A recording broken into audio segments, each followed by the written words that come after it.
Warfare. There's a huge multiplayer reveal event last week. Dan Reichert from Giant Bomb was there. Rob Handler from GameSpot was there. I was. Jeff Gerstmann from Giant Bomb. I was not so on much. vacation. You were on vacation? I saw the game at E3 though, so I'm familiar. Familiar with the details. Exo jumping business. All right, well, let's talk about it because this is Call of Duty multiplayer. I think, Jeff, you probably have more Call of Duty multiplayer experience than all of us on the here combined.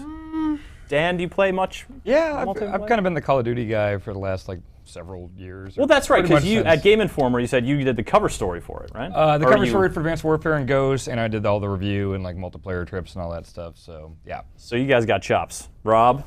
I played a lot of the first couple, and then kind of dropped off on Ghosts. Played only a couple hours. Well, Advanced Warfare, of course, the big thing is movement. Is you got a double jump, you can do this dash to the side business, and I think it's pretty friggin' great. I think it is just this really neat kinetic change up to the way those matches play. What do you guys think? I like how it had the basic stuff you can do, like the dashes, the dodges, and things like that, but you can also go into your customization and pick that extra exo ability, whether it's the mid-air hover or the boost slam thing where you punch down on the ground with that finite battery. So you basically have to pick and choose when to use that. So are the soldiers as resilient as they always have been? Like they just go down in a few shots? Because that kind of ground pound thing seems like you would just get shot out of the air over and over again. It'd have to be real fast, right? Yeah, I haven't actually seen the ground pound. I feel like it's in not action, something but you want to do when it's facing off with someone. Sure, you're not going to double jump and try to ground pound It's just going to be almost like a stealth thing, like you got up behind somebody and you're like, check this out, bam. Yeah, like Assassin's Creed, okay, you're up above someone and just jump down on them and cool. punch. And because it's so easy to get to different levels of the map now with the double jump, the mobility is huge, and it's one of those things where it's like Call of Duty has been so just staid and plain for years and years that at least they're finally making basic changes to just mobility and stuff like that could be huge. So I came away from my time with it going this could be cool. Yeah, as opposed to adding up more dogs. I mean, they kept trying to top themselves, and I felt like now they eliminated death streaks, just basic score streaks now. But going back on dashing, the coolest thing was remember one of the last matches we played, I was finally synapses in my brain were hitting, where it was guy on a platform walking above me, how do I get to him? Jump up and then left and then shotgun the face. It was just immediate gratification where once that's in the mix, you can have some really interesting gameplay. Yeah, and it seems like, I think there are some people that are quick to just go oh, it looks like Titanfall. It's it does, but the exosuits it's not mobile the same way Titanfall is, and there's certainly some similarities there, but I think they're carving out their own thing. It's a different kind of mobility, right? With Titanfall, you need to you have the double jump, right? But you have to, in order to make the most of Titanfall, you're running along walls. Yeah, you're doing wall hops and all this really cool parkour stuff that I really love.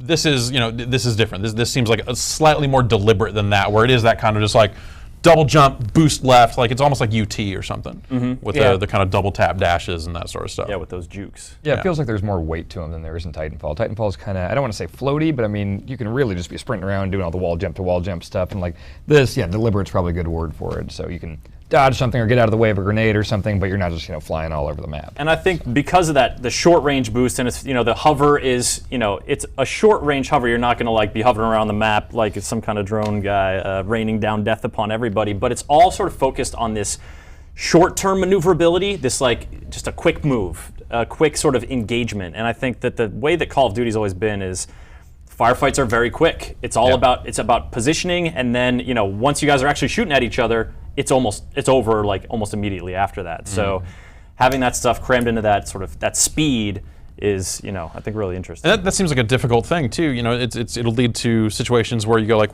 could just pull the trigger because I know that works, but maybe in some cases a side dash would be a smarter idea, assuming you can then reposition. I might actually be able to get out of the way of someone shooting at me, as opposed to just the first bullet hit me, I'm dead. Because the next two are going to hit before I can react and move significantly. If you can actually dash, then it sort of stretches out that encounter. Which maybe, yeah. It's kind of smart the way they map it to the controller because, clicking the left stick has always been sprint forward, but it doesn't really do anything if you're going left and right or back. And now, it's just basically click is the extra speed in whatever direction you're holding the left stick. So that makes a lot of sense. Yeah. I'm really curious to see down the road, like when we were playing, not many people were using that. It was only the last couple of matches where oh, I finally pulled that off successfully in the trailer that I just saw. You get comfortable with it. Yeah, and once that starts happening, I really see that game looking a lot different and just feeling a lot different. Instead of just headshots, it's going to be oh, that combo move he just pulled.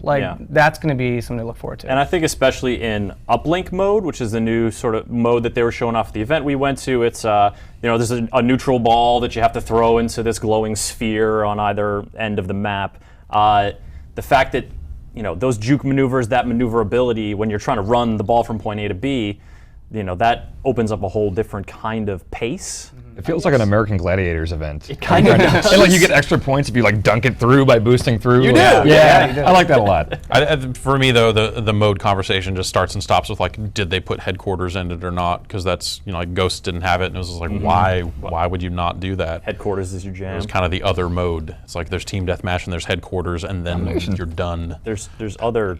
You don't like Domination? It's all right. That's great. Domination is older than me at this point. It's just come on.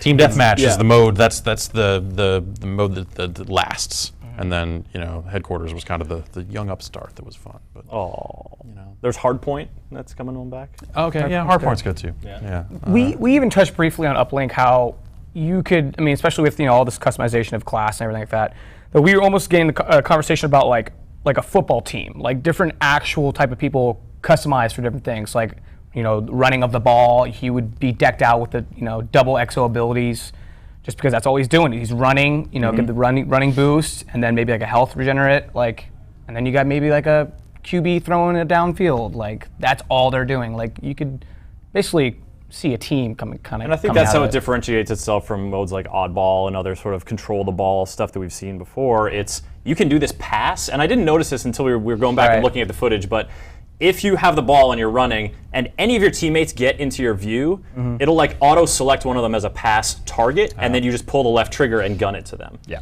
that's awesome. Do you realistically think anyone's going to actually care about that mode? I want to do it. Yeah. I mean, beyond I want to do it and then play it for the first week. I think I feel if you look at Call of Duty modes and you look at the player counts, we are just talking about TDM and death and domination. Oh, for sure. And that's normally what I play. Yeah, you're right. that's. I can see it getting as much traction as Gun Game and some of those added one of the chamber modes that Treyarch's put in the Black Ops There's the games, one you want to play when you and don't it's just fun. want to go play the bread Sure. and butter. Yeah, exactly. TDM. Yeah. And it's not going to get the numbers that TDM gets or whatever, but people will play it. I think. It's one of those hard things where it's I feel there's the expectation that they need to keep coming up with new things and all this other stuff, but ultimately people are just going to play those two modes. So is this a new? The movement of Call of Duty. You're optimistic about the future. Do you think this will be?